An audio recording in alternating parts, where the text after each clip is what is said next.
to another episode of the BSOC Bulletin podcast by the UNSW Business Society. I'm Britney and today I'm here with Adrian. This week we're going to be talking to Victor Ikeda, who graduated from UNSW last year with a degree in commerce majoring in marketing. Victor has had a range of experiences within the marketing industry, working with companies such as American Express and currently Adobe.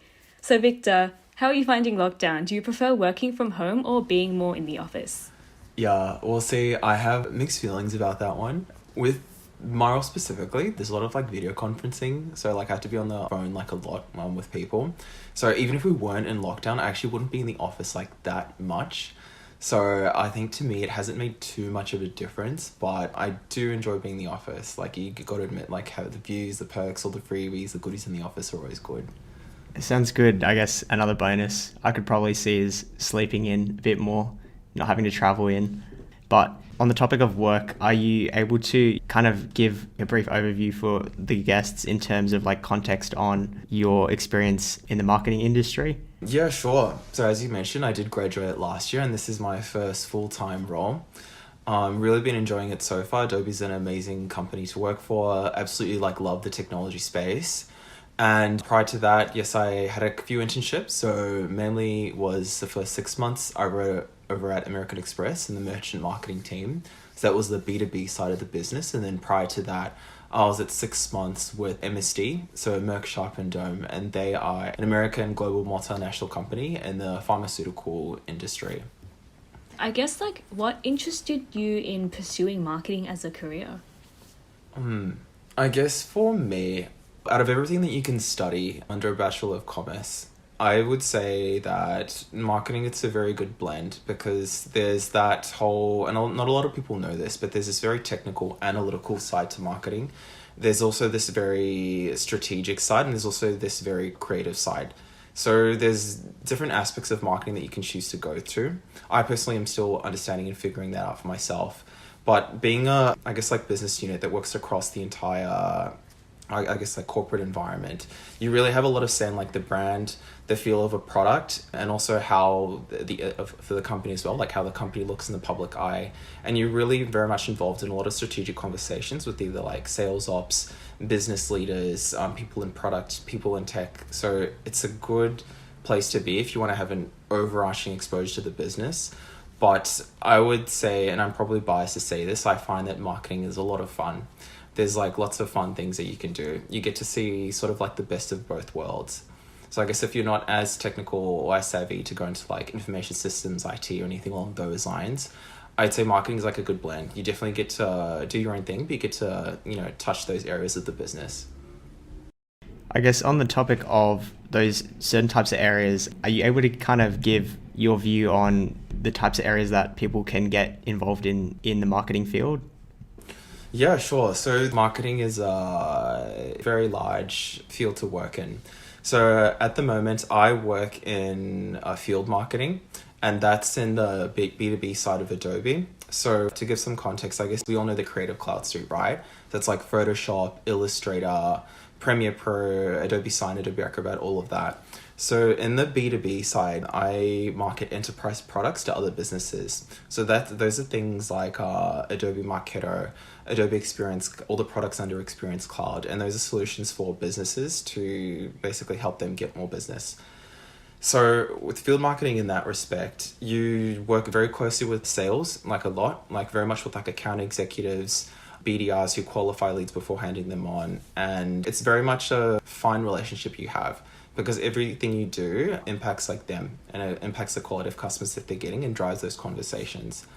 So I guess if you're juggling between sales and marketing, I would definitely recommend B2B field marketing, because you definitely get to do all of that. But then you also get to run events, do digital campaigns, or a whole bunch of this traditional marketing activities, but you're always tied towards the sales goals and what it is that they need to do and achieve. And obviously, having said that, you can also specialize in a whole bunch of areas, namely event management, where you're running events, it can be small, large scale, digital nowadays because of COVID and lockdown. So lots of virtual events, webinars, and digital experiences. There's also the side of the marketing, which I mentioned, which is the brand and creative side. So there's 2 points to that, right? I see it as like agency side or client side. So at the moment, I'm on the client side, so a client being Adobe. So in terms of like designing all those creative or coming up with like a brand campaign and I guess like the look and feel of the content we produce, we would employ someone in marketing working on the agency side. So you'd work really closely with agencies to like design the look and feel of your emails or design certain banners or putting your logo in a certain area. They provide all this content for you. So looking at it that way, I think it's just a matter of like what it is that you want to do. I guess like an agency, it's very much fast paced. You're working with like multiple clients at like multiple different times on a whole bunch of very different projects. But then if you're on the client side, I would say there's a bit more stability and flexibility because you know your own brand, you're employing the agency to do the job for you. But yeah, I would say there's definitely like pros and cons. If you're very creative and that's what I enjoy, I'd recommend agency. But if you're more like business centric, you're more strategic, you'd want to focus on those aspects of marketing, possibly like even analytical as well, I'd recommend being on the client side. Pros and cons to both. Piggybacking off of that, like given that there are so many specializations in marketing, but there's only like the one actual major at UNSW, like how would you recommend for students to test out which specializations or specific careers they like so they would want to pursue it more? Yeah, you actually touched on a good point there because in UNSW, like there is only the marketing major. I mean, you can get into certain courses like the third year courses like marketing analytics. There's the brand management side. You can do events as a second year course. But I believe that university, at least in its current stage when I graduated, doesn't necessarily prepare you for what it's really like out there in the real world. To be honest, for my role and even for my previous role at American Express, I relied, if I had to say, give it a percentage, probably university gave me 15 to 20% of what I needed. 80% of everything I had to learn on the job. And I, like, even to this day, I have to deal with stuff like pipeline, lead generation. And these are things that I had never, ever heard of in university. But for example, it's so heavily tied to the marketing work that I do. So I think knowing this, obviously, like do your course, do your major, university, it's really, really important. But I think the greatest things you'll get is by doing internships and actually getting relevant job experience. A great way to do this is obviously through what I did, which was the co-op program. They offer, this is specific to UNSW, and I believe Melbourne Uni also offers this. But it's where you have the 6-month placements where you're working for 4 days at the co-op partner and you do 1 day of uni. Very, very helpful because unlike summer vaccies or vacation positions, you're actually there for 6 months. So you get to work on long-term projects. Whereas I find that like those shorter 1 to 2 month internships, it's quite limiting in the work that they can give you. And because you're there for such a short amount of time. And even 6 months, I'll say, is quite short. Like there's only so much that you can get to experience, but it'll give you a good taste of what it's like to really work in that environment and be given work that's quite impactful. Like you'll definitely see a change within the business. Yeah, I think it kind of leads into our next point on the surprises that you kind of faced. And like you did mention, one of those being how much you needed to learn outside of uni. Was there anything else that surprised you going into and experiencing some of the internships you did? Not too much, but there were quite a few surprises there. Definitely, I would have to say it was office culture. Luckily enough, when I went into MSD in the first half of Amex, COVID hadn't happened yet, so we were still allowed to go and experience that. Obviously, things have changed a lot virtually and digitally, but just, I guess, like knowing how to communicate with people, knowing how to ask someone to do something for you, but phrasing it in a way that makes them want to do it, if you catch my drift. I guess a larger part of that would be knowing how to collaborate with other people effectively, especially when you're working with people who are different age ranges to you. They have different styles, they have different levels of seniority. I would say within marketing, at least in the companies I've been, it's been very much like a flatter organizational structure. I know in some other places, maybe like, IB banks and so forth, it's a lot more hierarchical, but definitely like getting used to that and communicating effectively and just getting things done. And it could be something as simple as like your phrasing a certain email, or what should I say, establishing those relationships so that, it makes that conversation easier. I'd say just understanding office language and office lingo and just getting out of that academic mindset and into the working environment One thing I will say though, I will highly recommend you to be joining societies, because I'd say societies really gave me the prep that I needed to, because you have to collaborate, work with your fellow subcommittee directors, exec, and you'd be surprised at how much that translates into the real working life. And that's something that you won't pick up by just going to your courses and doing your academic studies. Yeah, I mean, I guess on the note of office culture, earlier you mentioned that your current role relies a lot on virtual conferencing already. I guess, how do you think marketing as an industry has been impacted by COVID, like especially compared to other business disciplines? Well, I guess with my role specifically, we've definitely had a major shift, at least events-wise, from physical and in-person and even like meetings with clients to virtual. I would have to say that I view this as both being a good thing and it has its pros and cons. Like most recently, if I give an example, we have this event called Summit at Adobe. Those of you who don't know, that's our flagship event. It happens every year in the May-June period. And basically what happens, it's 3 days and we fly all of our major customers to Las Vegas. And there we set them up with all these hotels, and it's basically like a massive showcase of all of our new products, new launches, what's happening, it's basically like a big moment, really important for us. Lots of branding and lots of like businesses generated by this event. So this was the second year that we had to do it virtually. And yeah, it was a very different experience. I think because of the shift towards more virtual and digital, marketing has also had to adapt. Like prior to this, one of our events colleagues who always ran events had no knowledge of running webinars or running virtual interviews. And that's a skill she's had to take on board. And as a result, we've also had to learn those skills. So it's definitely like pushed our own digital transformation into that space. If I speak about Adobe specifically, I would have to say, unlike other businesses, it's been really good for us because we're very much a digital first company. All of our products, especially in the B2B side, are designed to elevate a business's digital transformation. So with this need, I guess it's been very beneficial for us and for our customers. I guess like to see the value of like going digital. Because definitely like in my point of view, I'd say pen and paper definitely like a thing of the past. Yeah, on the note of mentioning those type of changes, I'm sure you've probably experienced quite a lot of change, especially like throughout the several roles that you've had. But from those experiences, has there been like any standout or rewarding experiences that are quite memorable to you? It could be just like anything that was like noteworthy or that you felt was very satisfying to achieve in terms of the marketing role or the internship. From a digital perspective? Yeah, it can be from the digital perspective, or it can be like on the topic of a specific role, like you're at Adobe, up to you. I suppose if I could think of a project which I was very proud of, would have to be from my time at Amex. So I was there from January 2020 to July 2020, right? So I got that first couple months of like freedom and then the brunt of COVID. And then as we started to exit out of that situation and back to normal life.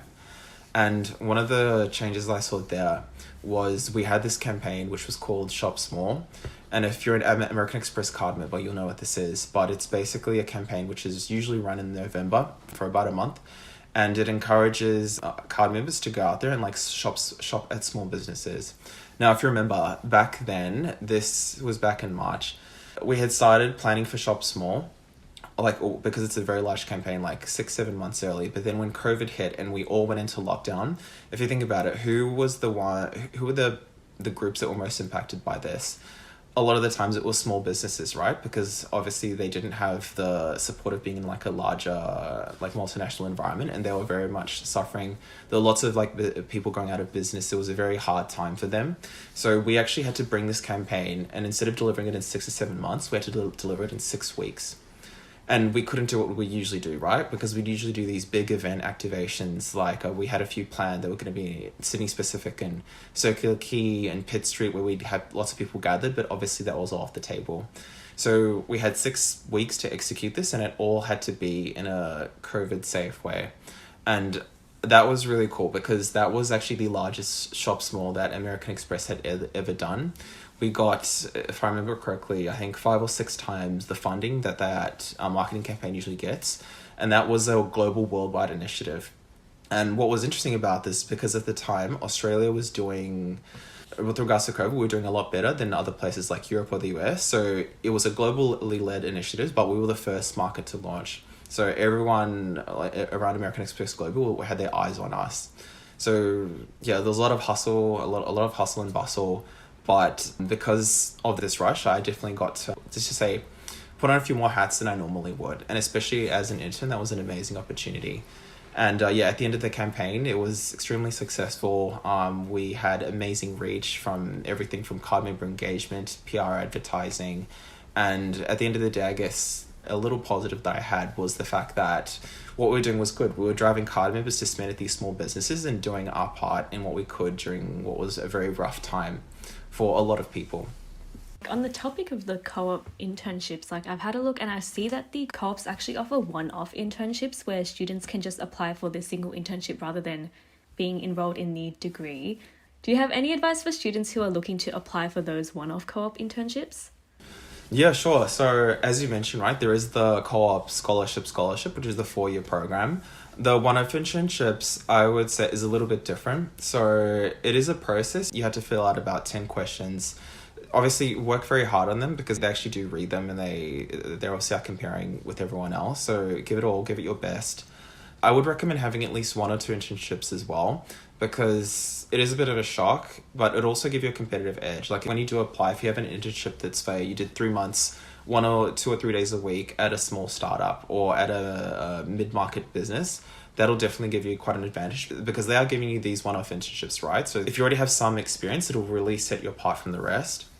And I would recommend always checking the co-op website because a lot of the times they'll advertise a position for 3 weeks and it'll be gone. So if you're like one of the first few to apply, the odds are they'll read your entire application and I'd say the odds are very high that you will get an interview for that. But again, the main thing, try and get experience before that, either in your first or second year. And I'd say like a good time to apply would be either in your second, third year to do this.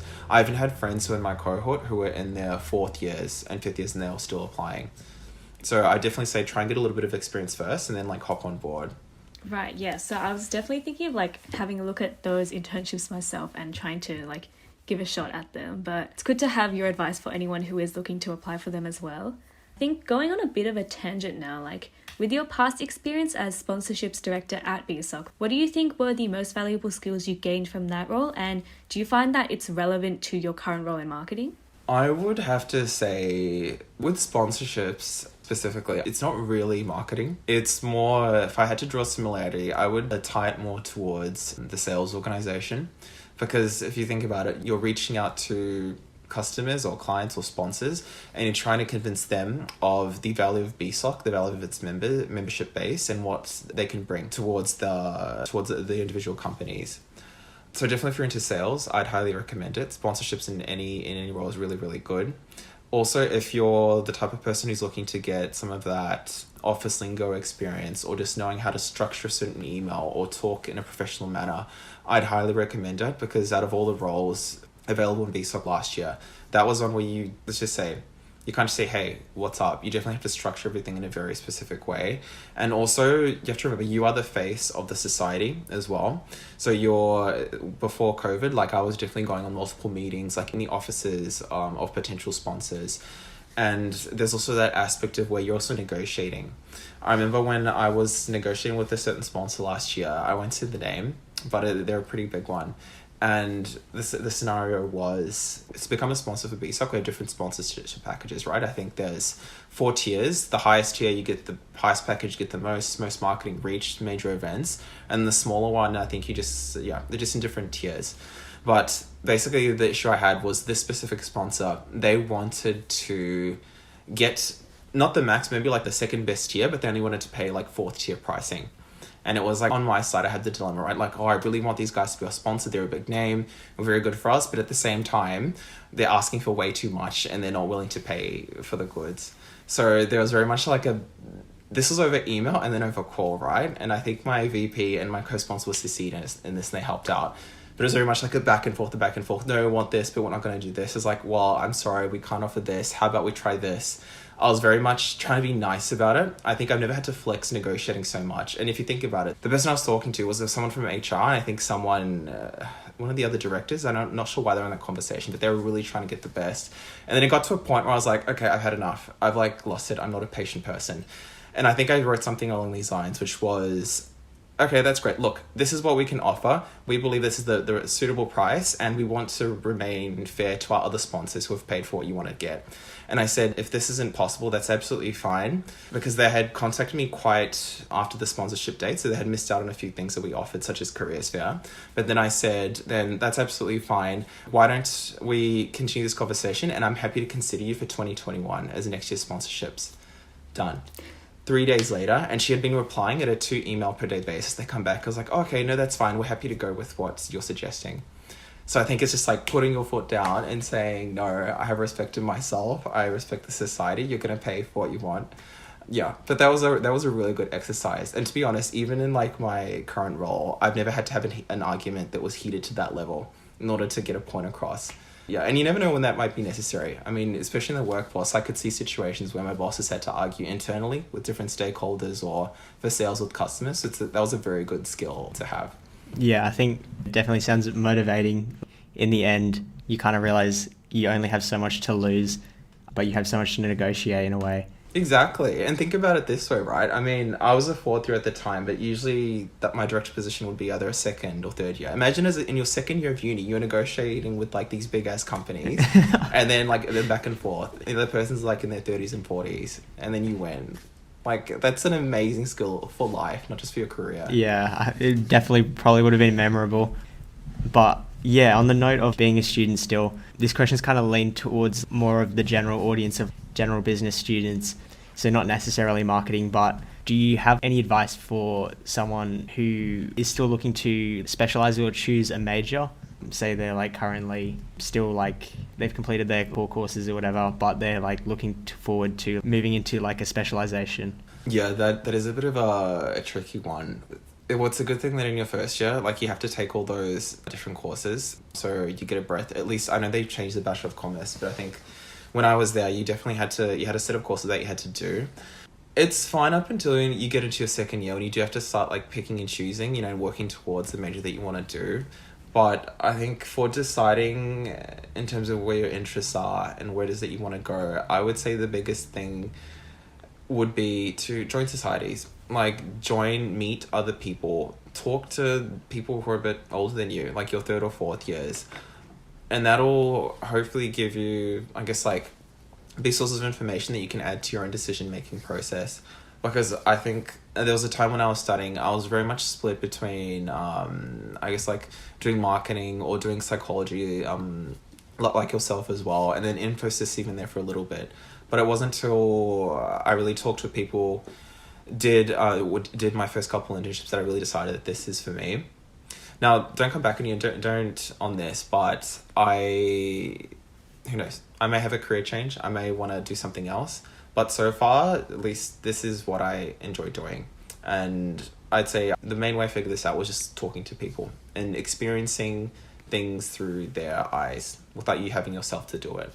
Yeah, so I guess on the topic of like reaching out to other people who have more experience for advice, like what's the biggest and best piece of advice that you've ever received that like you would want to share to others? Don't be afraid. Honestly, you'd be surprised at how willing people are to share knowledge and to share their experiences of how they've gotten to where they are. And also, you have to remember, you guys are like in uni, right? So you kind of have that working to your advantage. And in a way, I sort of had that too, being like a fresh grad, right? You can say we're still learning, we're still figuring out what it is that we want to do. And like, people are always willing. And I think, obviously, like when you do ask, like you be professional about it, but be chill as well. Like be nice. Try and find something that it is that they did. Or like, hey, I saw you worked on this like amazing project. Or I saw you part on this like panel discussion. Would you mind catching up for like a 30-minute coffee? I'd love to learn from you. Or I guess like if it's virtual, like, hey, can I set up a quick 30-minute Teams call or Zoom call? And then it might take them a while to get back to you. They might schedule in for a couple of weeks if they're super busy, but they will do it. And when they do it, they're going to be more than happy to help. Like, to give you an idea, when I was in my 2nd year, because in my 1st year, I just did not take it seriously at all. Just chilled and just had a lot of fun.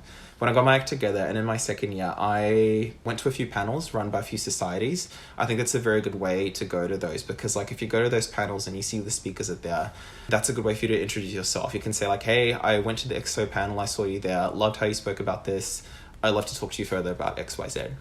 And by doing that, I was able to, when was this? So this was 2019. I went to a panel, this was for BSOC, and the director of the go-to-market strategy for APAC was there for Salesforce.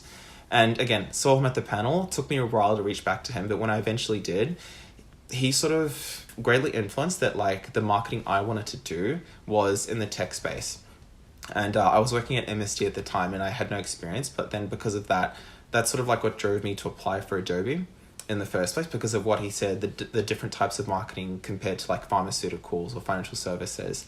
And through talking to him, I met, if I think back now, because he introduced me to someone, introduced me to someone else, introduced me to the group, introduced me to that. He's responsible for introducing me to probably like 20 different contacts that I have. And I could reach out to any one of them like right now for like, hey, I just started Adobe. What do you think? Hey, I need a bit of career advice, or just like, hey, can I get your thoughts on this? Do you think I'm approaching this right?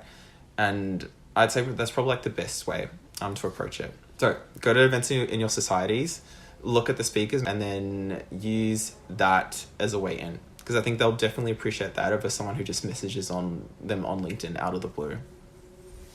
Yeah, it's pretty crazy, especially like when I guess they see that you have the courage to go up and approach them kind of with that attitude like you had, like you don't really have much to lose. It's worth a shot. It kind of like ties back to when you were talking about like negotiating with the sponsor in a way, like you just got to put your foot down and then have that courage to go to the like next step. But I guess, yeah, was there anything else that you wanted to add before we wrap up? I guess I'd have to say maybe there's like one message. I'd say for those of you super interested in marketing, have an open mind. When you actually are working in the field, when you actually are out there, it's so different to what it is that they teach you at uni. What you learn in classes, you'll find. So yeah, I'd say just have an open mind, because you'd be very surprised at the things you'd learn, how things are very different to how it is in uni and how it compares to the workplace. And yeah, and if anyone's interested to know more, I'm more than happy if you'd like to contact me via LinkedIn, Messenger, whatever. I'm more than happy. No worries. On that note, thank you so much for taking time out of your day to interview with us. It's been a pleasure. Awesome. Thanks for having me.